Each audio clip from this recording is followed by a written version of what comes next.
dont un certain nombre interviennent ici à l'HEIP et notamment dont un certain nombre aussi sont membres de la revue politique et parlementaire. Bon, Benjamin Morel, je ne sais plus si on le présente en ce moment parce que compte tenu de je veux dire, ce que nous avons vécu ces 3 derniers mois, je crois que la plupart d'entre vous l'ont vu sur les différentes chaînes de télévision ou sur les différentes ondes de radio. C'est un constitutionnaliste bien connu qui vient de publier une histoire du Parlement aux éditions Belin et que au passé, pardon, aux éditions passé composées, mais comme elles sont liées aux éditions Belin, c'est pour ça que je parle des éditions Belin, en l'occurrence, et donc bien évidemment je conseille la lecture à nos nombreux étudiants. Tout à fait à ma droite, Virginie Tourné, qui elle est directrice de recherche chez NRS, je ne me trompe pas, qui est au CEVIPOF, qui travaille beaucoup sur les questions de confiance, de rationalité et de science, vaste sujet qui est au cœur de nos débats, évidemment, aujourd'hui, ce matin, et qui a publié, je crois, tout récemment aux éditions de l'Aube, en 2004, un ouvrage au titre, en forme de question, « Le vivant est-il gouvernable ?» Et également, à mes côtés, Bruno Cotresse, qui lui aussi est directeur de recherche au CNRS, spécialiste de l'opinion publique, qui intervient également beaucoup sur les médias, qui est chercheur au CEVIPOF. Alors, voilà, les 2 derniers ouvrages, Histoire d'une révolution électorale, que Bruno a publié, coécrit avec Anne Muxel, et prochainement, je crois, le vote sans solution. Alors, peut-être rappelle-moi la maison d'édition. Presse universitaire de Grenoble. Presse universitaire de Grenoble. Et tout à fait à ma droite, qui sera la parole des étudiants, Matteo Pessoa, qui bien évidemment va se faire le relais d'un certain nombre d'interrogations de ses camarades de l'HEIP quant au sujet que nous abordons en fin de matinée. Alors une première question à Benjamin Morel, qui va devoir nous quitter à un moment donné parce qu'il est pris par un autre colloque. Vous voyez, il est très demandé, Benjamin, en ce moment. Une première question, finalement, le rôle du Parlement dans cette question, je veux dire, de la rationalité. Finalement, le Parlement est un espace, une scène, un théâtre, historiquement, des passions politiques. Mais comment le Parlement aussi peut jouer finalement un rôle, peut-il être un levier de la rationalité du débat public et également de la rationalisation peut-être de l'action publique en ces temps de débat sur le projet de loi de finances? Je pense que l'interrogation est plus que jamais d'actualité, Benjamin. Merci beaucoup Arnaud, merci à tous pour votre invitation. Écoutez, la question de la raison et du Parlement, en fait, c'est une question qui est une vieille question. Parce que dès la Révolution française, on se pose la question de comment est-ce que une assemblée d'individus qui, sous la Constitution, sont 1200 quand même, qui ne s'entendent pas, peuvent prendre des décisions rationnelles. Et pourtant, la manière dont on va concevoir, dont on va penser le Parlement, eh bien, c'est justement une épreuve qui est une épreuve de raison. Et peut-être 2 éléments par rapport à ça. D'abord, si vous regardez aujourd'hui les débats parlementaires et que vous regardez certains moments des débats parlementaires, vous pouvez vous dire que la raison au Parlement, aujourd'hui, ça fait 2. Et que c'est pas tout à fait évident quand on brandit qui un drapeau palestinien ou qu'on est dans tel ou tel, je dirais, mouvement de séance. Eh bien, là, quelque chose semble échapper. En réalité, le théâtre parlementaire, ça a toujours existé. Et je ne suis pas sûr qu'aujourd'hui, la vie parlementaire, les discussions parlementaires soient plus violentes et irrationnelles qu'il y a 5 ans. Hein, ça vous intéresse, je vous diffuserai un extrait notamment, qui est l'un de mes extraits de débat parlementaire préféré, qui est un extrait de la discussion de la loi EDF de 2003, où vous avez une partie de la droite qui arrive à l'époque avec des maillots de rugby, mais avec une cravate, c'est dans le règlement, et vous avez à l'époque Pierre Lelouch qui se trimballe avec une tortue dans l'Assemblée nationale pour expliquer qu'on perd du temps. Donc vous voyez que la mise en scène parlementaire, c'est pas nouveau. En 1947, les communistes s'enchaînent au siège de l'Assemblée nationale. Donc, il y a une mise en scène parlementaire. Et cette mise en scène, elle peut éventuellement avoir des dérives, mais elle est aussi saine, parce que imaginez une opposition qui, durant la réforme des retraites, ait dit « Écoutez, on n'est pas la majorité, comme on n'est pas la majorité, on va quand même pas faire perdre du temps au pays. Donc, attendez, on est contre, hein, n'oubliez pas qu'on est contre, mais malgré tout, on va surtout rien faire. » Non, d'accord? Lorsque vous tentez d'incarner, etc., eh ben, il faut donner le sentiment que vous allez vous battre pour ce texte ou contre un texte, même si, in fine, tout ça doit déboucher sur pas grand-chose. La mise en scène parlementaire, le théâtre parlementaire, a un sens du point de vue de la représentation, parce qu'il s'agit pour l'individu, pour le citoyen, de se projeter dans quelque chose, de se projeter dans les gens qu'il est réputé avoir élus pour le représenter. Ça n'empêche pas, ça n'évite pas une forme de rationalité politique. Et ce qui nous manque aujourd'hui, et c'est pourquoi peut-être on en a moins, c'est que cette rationalité politique, elle existait notamment dans les coulisses, dans les commissions, qu'à mon avis, on a eu bien tort de rendre public avec des caméras maintenant, notamment à l'Assemblée nationale, qui fait que là aussi, il faut être dans les jeux de manche et dans la mise en scène. Dans la buvette, qui n'est pas qu'un lieu où on peut s'enivrer, même si ça peut arriver, c'est également un lieu où on deal sur les amendements, où on discute, où on échange. Et ça, évidemment, ça permet d'arriver à voir avec une vision du texte, qui est une vision travaillée entre parlementaires qui peuvent défendre une vision de l'intérêt général. Deuxième point, la construction de la délibération parlementaire, c'est une construction, pour répondre au fond de ta question, c'est une construction de raison, justement. Sous la Révolution française, ou plutôt dans la deuxième partie de la Révolution française, on considère que, eh bien, il y a un intérêt général, et que cet intérêt général, on peut le définir scientifiquement. On peut le définir scientifiquement comment? Eh bien, par un jeu de délibération. D'une certaine façon, Jürgen Habermas, vous savez, la théorie de la délibération, etc., vous avez peut-être vu ça pour certains dans vos études. Habermas n'a rien inventé. Le parlementarisme libéral du 19e siècle, c'est ça.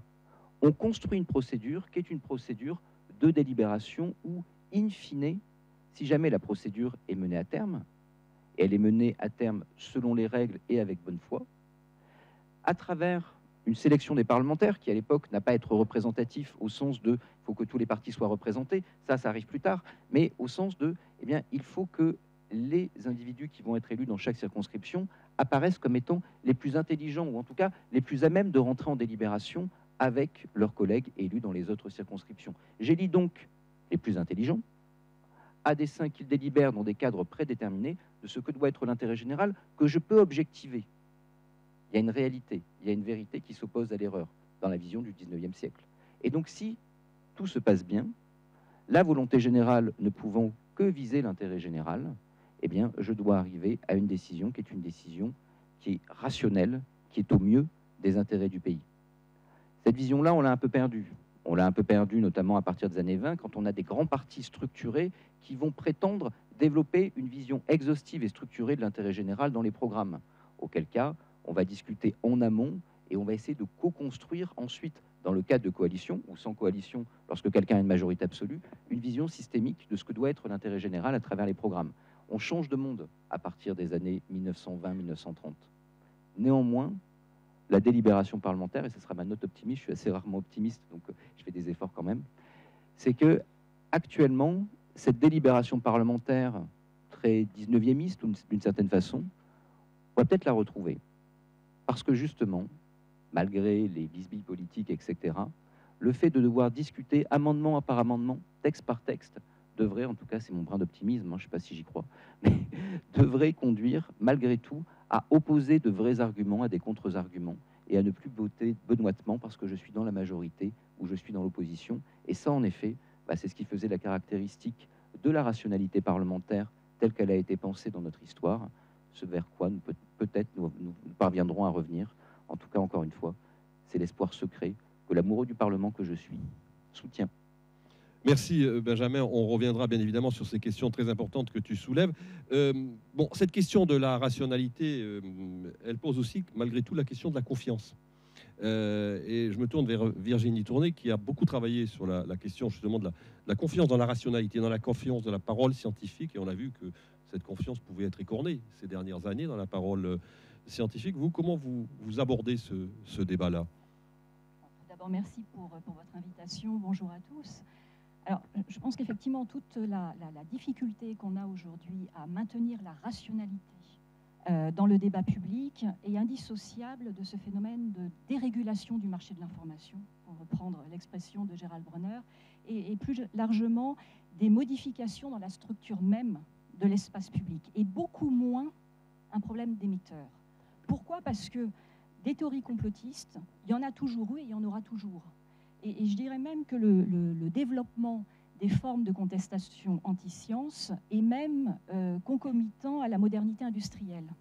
Donc le problème est paradoxalement moins un problème d'émetteur que celui d'une transformation radicale dans l'économie des infrastructures informationnelles. Donc ça, c'est vraiment un point important.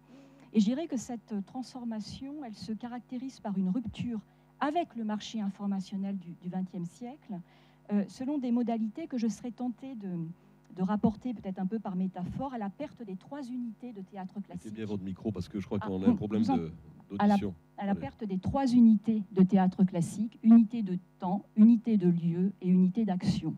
Donc c'est vraiment dans la dérégulation du marché de l'information, c'est une rupture de ces 3 unités qui définissent la circulation de l'information. On n'a plus la même économie temporelle, la même économie de lieu et la même économie d'action. Et ça rejoint en grande partie les échanges qui ont eu lieu lors de la table ronde précédente. Parce que ces règles, elles sont essentielles pour raconter une histoire. L'action doit s'inscrire dans une temporalité qui est bien balisée, le lieu doit être bien circonscrit et l'intrigue doit être unique. Et ce narratif qui donne force au théâtre classique, c'est exactement le même en politique. Et ce narratif-là, on ne l'a plus. Donc, on n'arrive pas aujourd'hui, on n'arrive plus à inscrire les expertises publiques dans un narratif qui soit un peu une sorte d'épopée raisonnée, ou comme ça a été dit tout à l'heure, dans un récit que la France a envie de se raconter. On n'a plus du tout cette logique-là. Et donc, finalement, ce qui manque, ou peut-être même ce qui a été perdu, c'est le fait qu'on n'associe plus la recherche scientifique, l'innovation et plus largement la décision publique à une forme d'autorité scientifique, intellectuelle et même à une conception républicaine de l'intérêt général. Donc, et moi, je le vois beaucoup dans mes travaux autour des rapports sciences-décision publique. On a de plus en plus de difficultés à faire la part des choses entre ce qui relève de l'histoire d'une innovation et ce qui relève de son histoire sociale. Et par exemple, dans le cas des OGM, c'est complètement emblématique. C'est-à-dire qu'on n'arrive plus du tout à séparer, je dirais, le travail de laboratoire, l'histoire, la narration scientifique à proprement parler, et puis le récit social sur ces questions. Donc, la conséquence, c'est une défiance sociale vis-à-vis des expertises publiques, et aussi, malheureusement, ça met à l'épreuve aussi l'attachement à la citoyenneté.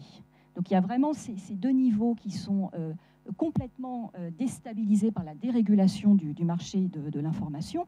Et donc, on touche là un problème de fond pour nos sociétés, parce que la République, elle est fondée sur l'argumentation en raison, et la science, lui, est consubstantielle.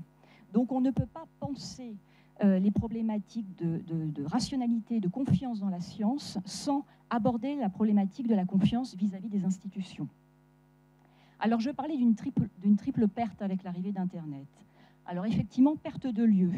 Avant l'arrivée d'Internet, les institutions scientifiques produisaient de la science et parlaient en son nom. Aujourd'hui, on a une perte d'autorité sociale de ces institutions scientifiques. Leur crédibilité sociale, en fait, la crédibilité sociale des données de la science est de moins en moins liée aux organisations qui les produisent.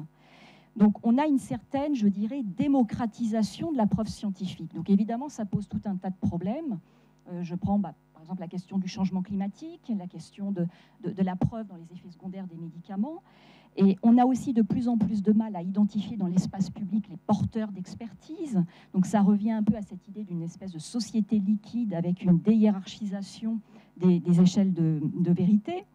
Donc on a aussi en parallèle des espaces de radicalité qui se décloisonnent et qui rendent finalement faussement accessibles des débats techniques qui sont en réalité d'une très grande complexité. Donc tout ça, en fait, contribue à compliquer la certification sociale de la preuve scientifique, qui auparavant découlait directement des publications scientifiques. Ensuite, on a une rupture au niveau de l'unité de temps. Alors, on le sait, l'outil numérique, c'est une forte instance de captation de l'attention. Donc ça conduit à une saturation informationnelle, mais il y a une autre dimension qu'on a souvent tendance à oublier, c'est que l'outil numérique contribue à désynchroniser les temporalités sociales. Donc on n'a plus aujourd'hui de grands moments de télévision cérémonielle, des émissions type 7 sur 7, où tous les gens, quelle que soit leur classe sociale, se réunissent le dimanche soir. Donc on rentre dans une espèce de démocratie de l'entre-soi, avec, et ça c'est, je pense, vraiment le plus grave, c'est la disparition de l'idée même d'espace public, avec la confusion des expressions privées et publiques. Et donc on peut penser les réseaux sociaux à la fois comme une sorte de multitude d'espaces publics qui seraient rendus privatisés, ou on peut les appréhender comme des espaces privés qui seraient rendus publics. Donc l'internaute, en fait, c'est à la fois un ami et un citoyen, et l'espace numérique, c'est simultanément celui de l'intime, alors on pourrait reprendre l'expression le magistère des affects, et le politique.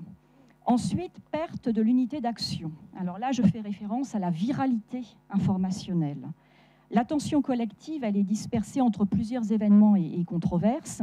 Alors c'est vrai que moi qui travaille beaucoup sur le traitement politique des incertitudes scientifiques, là encore avec les OGM, avec toutes les problématiques médicales, on est un petit peu dans cette logique du jour sans fin, avec une espèce d'incapacité à diminuer l'intensité des controverses. Sitôt que les controverses arrivent sur les réseaux sociaux, on a l'impression que quels que soient les types de preuves scientifiques qu'on amène, celles-ci vont toujours se répéter. Donc on a une espèce de jour sans fin.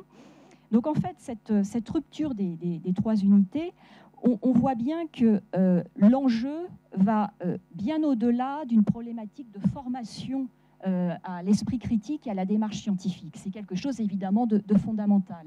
Mais ce n'est pas suffisant. L'enjeu, je pense, est celui de la confiance vis-à-vis des institutions, et mon collègue Bruno Cotrez va aborder plus longuement ce point, et aussi de recherche de cohésion sociale. Si je me vaccine, ce n'est pas parce que j'ai un bac +7 en immunologie. Si je me vaccine, c'est parce que j'ai le sentiment que le vaccin, c'est un principe civique d'immunité collective.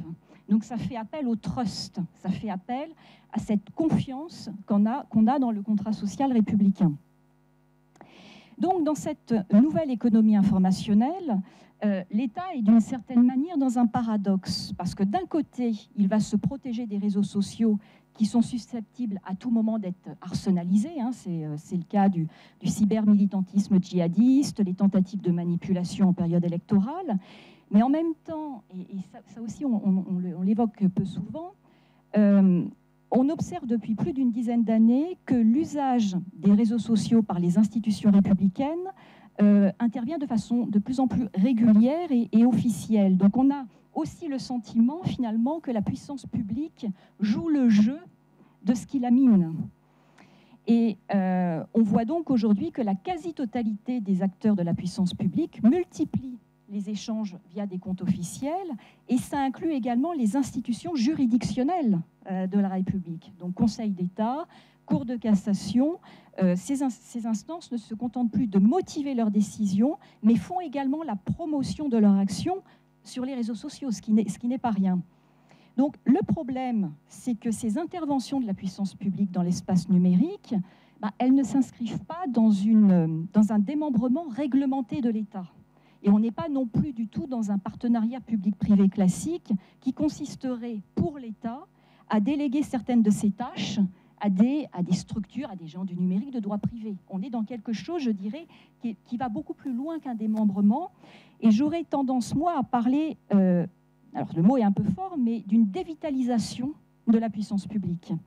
Et ça a été dit vraiment lors de la table ronde précédente, c'est que l'architecture de notre État républicain est totalement incompatible avec le système réticulaire des espaces numériques. C'est-à-dire que là, on est effectivement dans une espèce d'alliance assez étrange de l'État qui va déléguer à cette espèce de société liquide où finalement la légitimité repose sur l'expression des individualités, donc sur ce magistère des émotions. Donc on est finalement dans ce curieux paradoxe où on doit essayer de remettre de la passion républicaine dans la raison scientifique. Merci Virginie. Alors maintenant, Bruno, l'une des questions fondamentales que pose finalement à travers son intervention Virginie, c'est la confiance dans les institutions.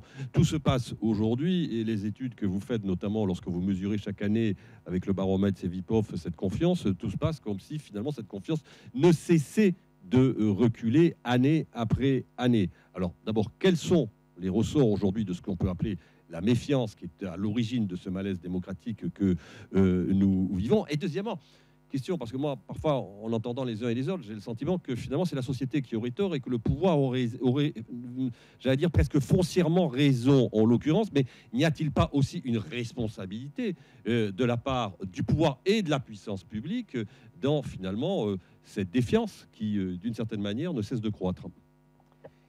Oui, d'abord, merci beaucoup de l'invitation.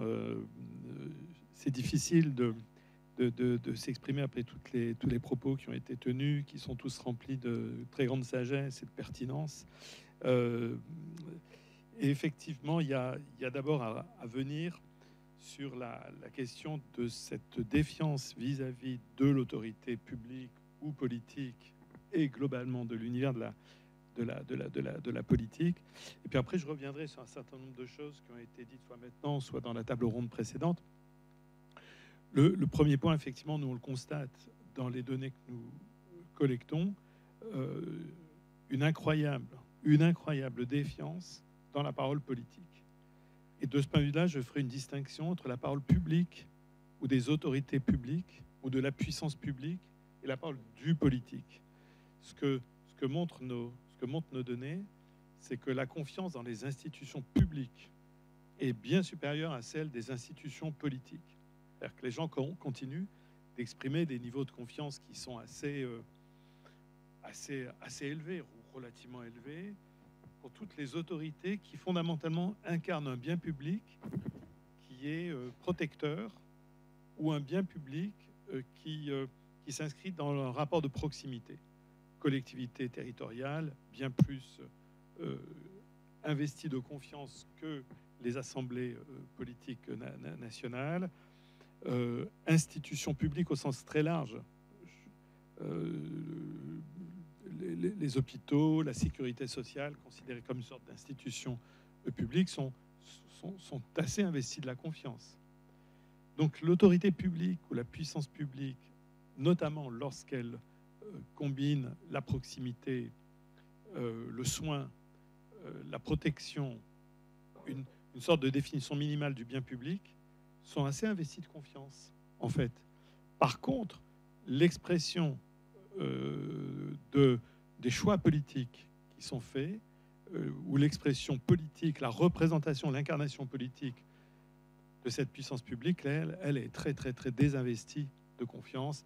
Une politique qui est perçue d'une certaine manière, des institutions politiques ou une politique qui est presque perçue comme ne poursuivant qu'une sorte de bien privé, les intérêts sectoriels, segmentés, limités dans le temps, d'un monde politique qui est peu empathique, qui structurellement, fondamentalement, ne peut pas comprendre, et des institutions publiques qui, elles, continuent d'être perçues comme poursuivant quand même globalement ce qu'on appelle le bien public. Voilà. Donc il y a quand même une différence qui est assez importante de ce point de vue-là.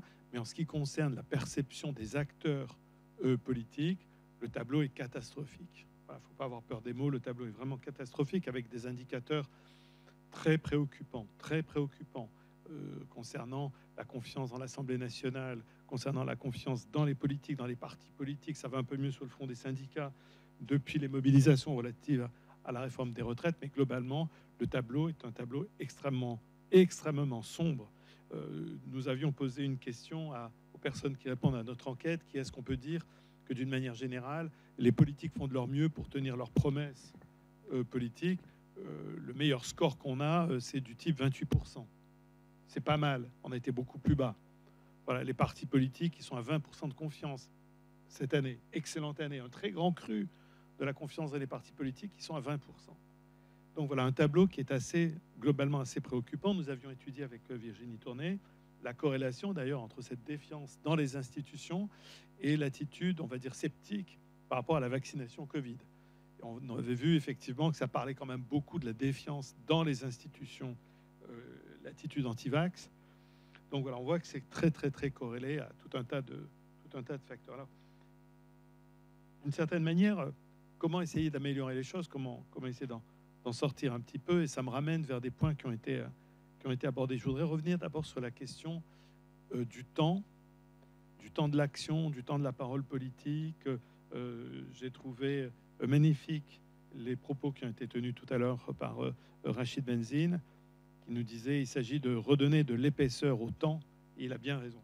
Il a bien raison. C'est bien de ça dont il s'agit. Moi, je suis frappé d'une chose, c'est de voir cette espèce de tension permanente entre une action publique qui, pour être visible, qui pour rendre des comptes, qui pour être incarnée dans le regard des citoyennes et des citoyens, a besoin de temps, et une parole politique qui, elle, est toujours déjà dans le dossier d'après, dans le lendemain, dans l'heure d'après, et qui donne le sentiment d'une sorte de moulin qui court en permanence après le temps. Donc il y a effectivement une question de redonner à l'expertise, à l'analyse, du temps, un temps que la politique ne prend plus, ne prend tout simplement plus du tout. Voilà. Si je prends un dossier particulier qui est un point capital pour redonner de la confiance aux citoyens, aux citoyennes, qui est l'idée de l'évaluation. C'est assez important dans le mécanisme de confiance. Le mécanisme de confiance, c'est un mécanisme à la fois de pari sur l'avenir. Si j'investis ma confiance, il faut toujours quand même rappeler que le mot de confiance, si on retourne à son étymologie, il a à voir avec la foi, avec la fidélité, avec la confidence. Alors les Anglais disent confidence, mais nous, confidence au sens se confier, ou confier un de ses secrets à quelqu'un, faire une confidence à quelqu'un, ça a à voir avec le crédit, ça a à voir avec la croyance. Donc autant d'idées qui nous indiquent une sorte de pari un peu sur l'avenir, et de pari qui secrètement espèrent être payés de retour, la réciprocité. Donc le politique, là où il a beaucoup de mal, c'est qu'il a de plus en plus de mal à incarner cette forme de réciprocité, d'une part parce que l'action politique et l'action publique qu'il nous évoque, elle est sur du temps très long pour qu'on puisse être payé de retour. Au fond, tout le monde ici a été sans aucun doute largement payé en retour des taxes et des contributions qu'il a payées. Mais par contre, c'est assez invisible. C'est très difficile de l'incarner concrètement. Je pense que c'est une des raisons pour lesquelles les collectivités territoriales et les élus locaux sont plus investis de confiance que les élus nationaux, parce que l'action publique municipale, locale, je peux sortir de chez moi et vérifier sur pièce. Voilà, au fond, si pendant la campagne municipale, la future maire a dit grâce à moi, il y aura une médiathèque, je peux sortir et je peux aller voir si parole a été tenue. Et donc je peux à ce moment-là dire ça valait le coup de faire le pari de confiance. Par contre, la politique nationale qui m'explique je vais changer votre vie, plus rien ne sera comme avant. Très difficile d'aller vérifier sur pièce. Très, très, très difficile. Donc je pense qu'il y a un impérieux besoin d'un retour à un politique qui prend son temps pour fournir des points d'étape, des points d'évaluation, pour entretenir ce lien de confiance. Et de ce point de vue-là, je dirais que je suis assez consterné de voir une vie politique qui est pratiquement incapable de faire cet exercice de rendre des comptes. Peut-être un des derniers points sur la société digitale et ce que Virginie a excellemment expliqué. Tout n'est pas parfaitement quand même pendant le Covid. Rappelons-nous quand même l'initiative privée est liée à la digitalisation de la société de Wittmadoz. Que quand même on était dans une situation où les grandes institutions publiques, l'hôpital, les grandes institutions scientifiques n'avaient pas la réponse à la question que tout le monde se posait, qui est où est le vaccin. Voilà. Et c'est vrai qu'il y a eu quand même à la fois de l'initiative privée et aussi de l'initiative de spécialistes des questions digitales pour nous aider. Rappelons aussi un élément de nos vies de tous les jours aujourd'hui, la facilité de prendre un rendez-vous médical sur Doctolib, qui est aussi quand même quelque chose qui a changé en profondeur.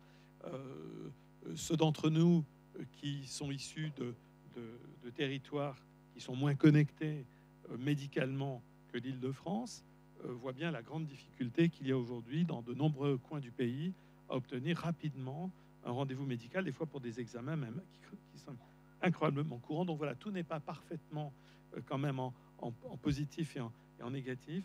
Et il y a aussi beaucoup d'avantages à cette société, de la rapidité, de la digitalisation et d'un flou de plus en plus grand entre espace privé et espace public. Merci. Mathéo. Donc nous opposons souvent raison et émotion. Quand l'émotion domine, la raison patine. Les récents mouvements sociaux, les faits divers, les crises sanitaires, les élections, même les conflits aujourd'hui, nous ont montré à quel point les échanges peuvent être dominés par l'émotivité, souvent au détriment de la logique et de la véracité des informations. Donc ma question est la suivante. Comment, selon vous, peut-on assurer que les faits, la logique et la raison dominent les débats publics face à la montée des émotions et des informations biaisées? Peut-être Virginie.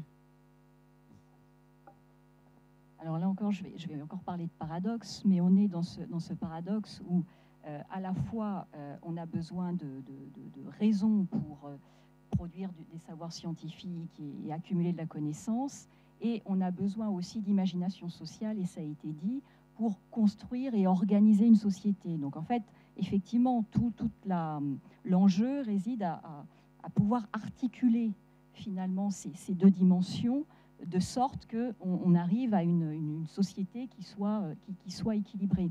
Alors moi, mon sentiment par rapport à cette révolution numérique, c'est que le problème n'étant pas, je dirais, une transformation de l'économie des contenus, parce qu'en réalité, comme j'ai dit au début de ma présentation, il y a toujours eu des théories complotistes, il y en aura toujours.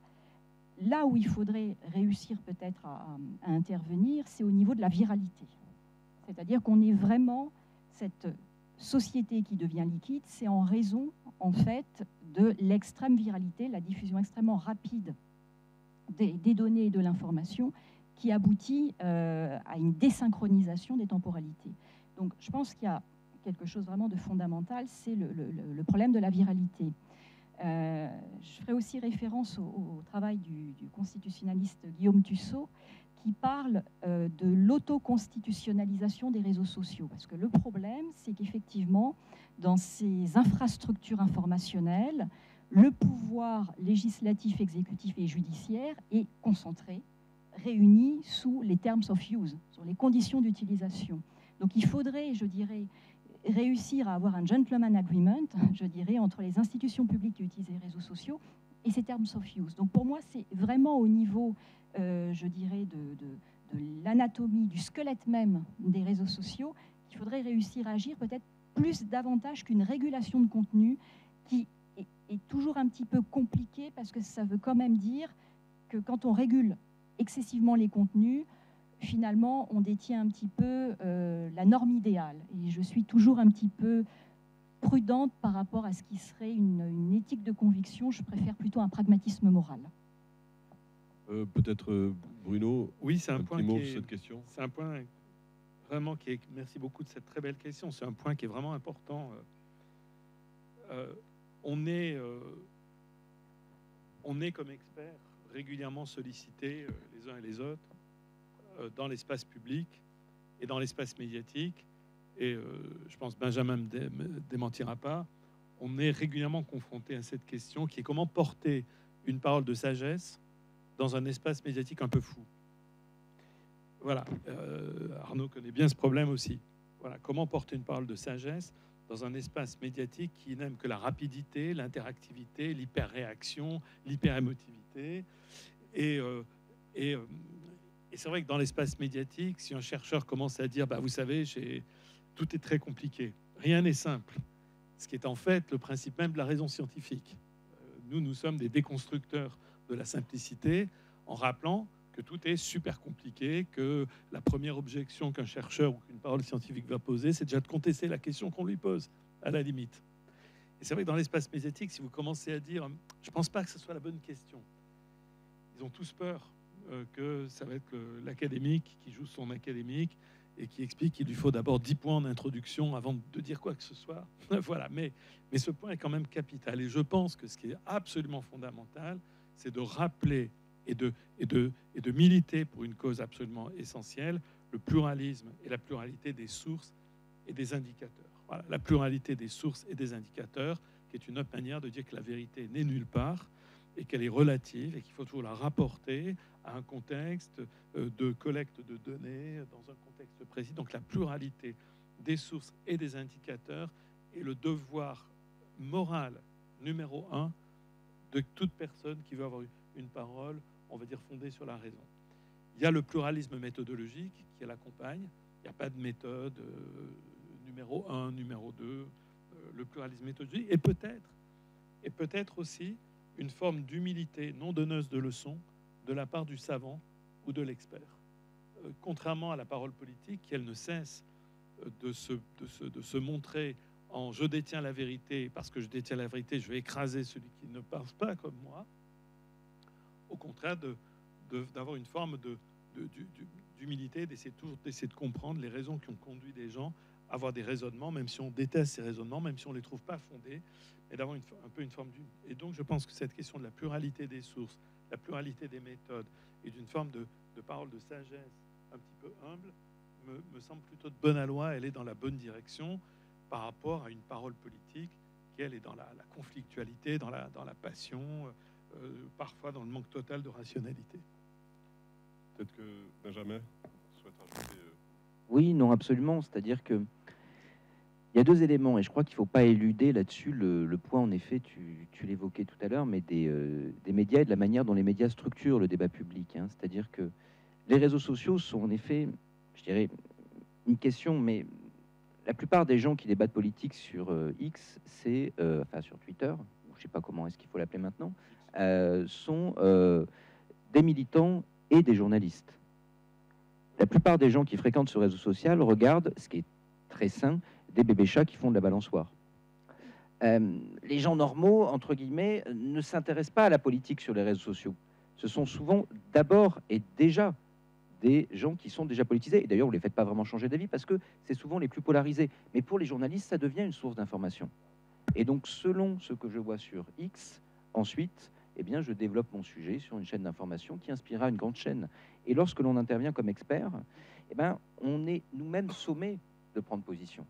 C'était très intéressant, les débats sur la Covid. Enfin, je ne veux pas me substituer à Virginie qui a beaucoup travaillé dessus, mais il fallait un médecin pro-gouvernement et un médecin anti-gouvernement. Mais ça n'a pas de sens, en fait. Ma position idéologique originelle n'a aucun sens par rapport à l'opinion que je peux avoir sur le confinement. Par exemple, c'est pas parce que je suis centriste que je suis pour le confinement, ou d'extrême droite, ou LFI, que je suis contre. Ça n'a pas de sens, en réalité. C'est une question de raison. Seulement, on en fait, à travers le débat, une question politique. Et ça, c'est fondamentalement problématique, si vous voulez. C'est-à-dire que la première chose que souvent on nous demande, c'est « Ah oui, mais est-ce que Macron, il a raison ?» Mais c'est pas le sujet, en fait. Je ne vais pas dire pour ou contre Emmanuel Macron. La question, pour ce qui me concerne, c'est est-ce que c'est ou pas constitutionnel? Le débat n'est pas politique, le sujet n'est pas politique. En tout cas, tel que moi je le traite. Ensuite, les politiques peuvent évidemment s'écharper dessus, mais c'est pas l'objet. Et là, je crois qu'il y a en effet une confusion qui est faite par les médias entre la figure de l'expert et du politique. Le politique doit avoir ses experts, et de quelle politique êtes-vous l'expert? Si vous dites non, en fait c'est pas mon sujet, tout de suite soit vous êtes suspect, évidemment, soit à ce moment-là vous n'êtes pas intéressant, parce qu'en effet, comme le disait Bruno, punaise, il va nous développer 10 points, il va faire un tunnel. Le tunnel dans les médias, ça commence à 1 minute 30. Et donc, ce faisant, c'est plus gérable. Juste un point peut-être pour réagir à ce que dit Benjamin. Je partage bien évidemment son propos, mais il y a un autre aspect, on y reviendra peut-être dans l'après-midi, c'est qu'en fait, il y a, si vous voulez, une congruence entre la crise de la représentation et le surgissement d'un nouvel espace public, qui est un espace public numérique, qui vient d'une certaine manière, pour un certain nombre de ces personnes dont tu viens de parler, qui sont souvent très politisées, très militants, combler justement la béance que constitue cette crise de la représentation. Et là, on a un phénomène qui, à mon avis, est pour le moins explosif, à la fois socialement et politiquement et même civiquement. Mathéo, une autre question. Une dernière question, parce que je crois que on arrive au bout de notre première demi-journée. Donc, comme vous avez dit, il y a deux extrêmes forts aujourd'hui en France. Quelles sont les meilleures approches pour engager des discussions rationnelles avec deux camps qui ont du mal à se parler et qui défendent du coup des positions radicalement opposées? Alors, si vous le voulez bien, pour des raisons pratiques, on va commencer par le constitutionnaliste Benjamin, qui doit en plus nous quitter. C'est encore quelques minutes, mais c'est compliqué objectivement. Et je crois qu'on en revient un peu à ce qu'on évoquait tout à l'heure, en tout cas pour ma part, c'est-à-dire c'est la question de l'espace public et des médias.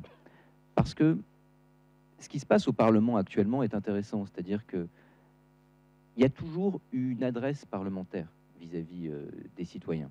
D'ailleurs, et c'était même voulu, hein, pour revenir sur la question de la raison et la première question qui m'était posée, c'est intéressant de lire Sieyès. Sieyès dit, en fait, si on a un débat rationnel, sous le regard des citoyens, c'est l'objectif premier de la publicité. C'est certes surveiller les représentants, mais c'est également les instruire. Pas parce qu'ils sont bêtes, mais parce que si j'atteins une solution rationnelle, in fine, il faut embarquer toute la population dans cette solution rationnelle. Il faut me rendre compte que les contre-arguments que j'avais dans ma tête, eh ben, ils ont été évoqués et que donc ce faisant, mon point de vue a été pris en compte, mais il a été désactivé. Et pourquoi est-ce qu'il a été désactivé? La publicité aujourd'hui, eh bien, se retourne contre ce sujet parce que la publicité parlementaire, c'est je parle à la première personne en me filmant sur TikTok et je montre que regardez, j'étais en séance et regardez comme ils étaient méchants, etc., comme on nous a maltraités. Et donc, cette transformation de l'espace public affecte également le phénomène parlementaire. Et ça, c'est pas tout à fait évident. C'est-à-dire que dès le moment où vous êtes un parlementaire aujourd'hui et que vous voulez exister, eh bien, vous allez devoir en faire des tonnes. Parce que si vous en faites des tonnes, non seulement, eh bien, vous allez exister et on va vous inviter dans les médias, et donc ça va vous permettre de peser dans le parti et de faire peser votre ligne. Je veux dire, c'est pas uniquement du narcissisme. Si j'existe, je pèse dans le parti et ce que je pense pèse également. Donc, il y a derrière une vision politique qui peut être, je dirais, de bonne aloi. Et par ailleurs, summum suprême, on va peut-être même organiser des débats sur moi, mais là, il faut y aller. Plus je sors des horreurs, plus je vais exister et plus on va organiser des débats sur moi-même. Et là, évidemment, tout d'un coup, je deviens quelqu'un de fondamentalement crédible. Donc, si jamais on ne pacifie pas le débat public, vous ne pacifierez pas le Parlement et vous ne parlerez pas. Vous savez, et petite lueur d'espoir également, j'essaie d'être optimiste aujourd'hui encore une fois, moi, j'ai pour principe, en tant que constitutionnaliste, de parler à tout le monde. Quand il y a un groupe politique qui me sonde, etc., je discute, je parle. La plupart du temps, alors ils font peut-être ça pour me faire plaisir, mais au bout d'une discussion assez longue, ils sont relativement d'accord avec moi, alors que je m'astreins à leur dire à tous la même chose. Ce qui montre que sur ces sujets-là, si vous parlez rationnellement à des gens qui, en règle générale, sont rationnels, eh bien, ils conviennent de solutions rationnelles. La question n'est donc pas la bêtise ou l'irrationalité des politiques. La question, c'est la structuration d'un espace public qui leur permet ou pas de se reconnaître dans cette rationalité. Alors Bruno, et puis peut-être pour conclure ensuite Virginie. Oui, j'aime bien effectivement comment la question et la réponse aussi qui vient d'être. Comment échapper à cette espèce d'apothéose narcissique qui, au fond, on organise des débats sur moi. Waouh. Et donc je vais polariser encore plus, etc. Il m'est revenu en écoutant notre débat une magnifique interview de Raymond Aron. On demandait à Raymond Aron, au fond, comment vous, le grand savant, celui qui est le grand spécialiste français de Max Weber, et donc vous avez tellement réfléchi à le savant et le politique, mais en même temps vous êtes chroniqueur au Figaro.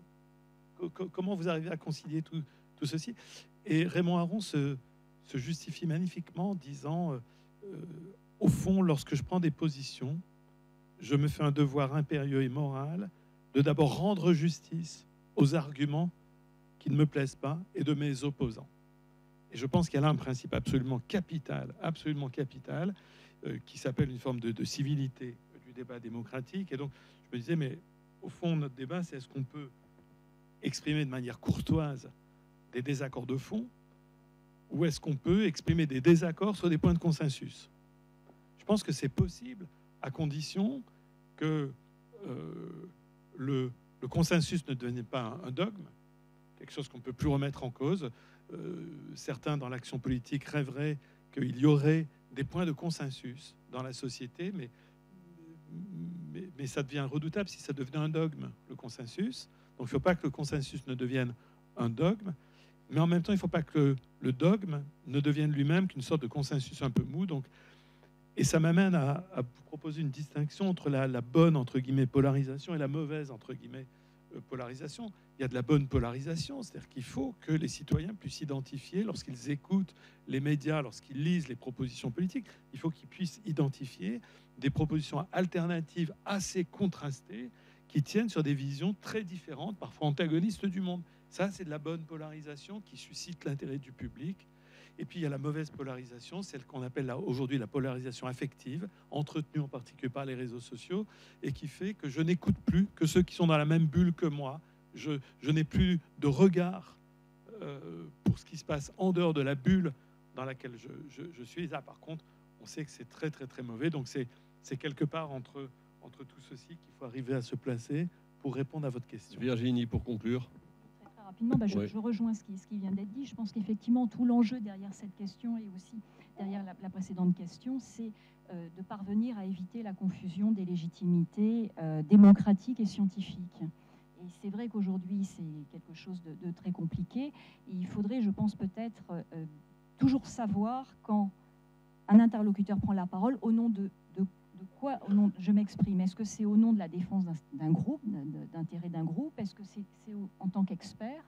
Et moi, ce qui me trouble beaucoup, effectivement, dans les médias, c'est cette espèce de confusion où parfois on ne sait pas si on est en présence d'un militant qui va donner une expertise ou si on a parfois des experts qui s'expriment en tant que citoyens. Et donc, c'est effectivement peut-être essayer d'avoir une rigueur en précisant bien au nom de qui, au nom je parle. Et ça me paraît fondamental. Merci en tout cas pour ces échanges.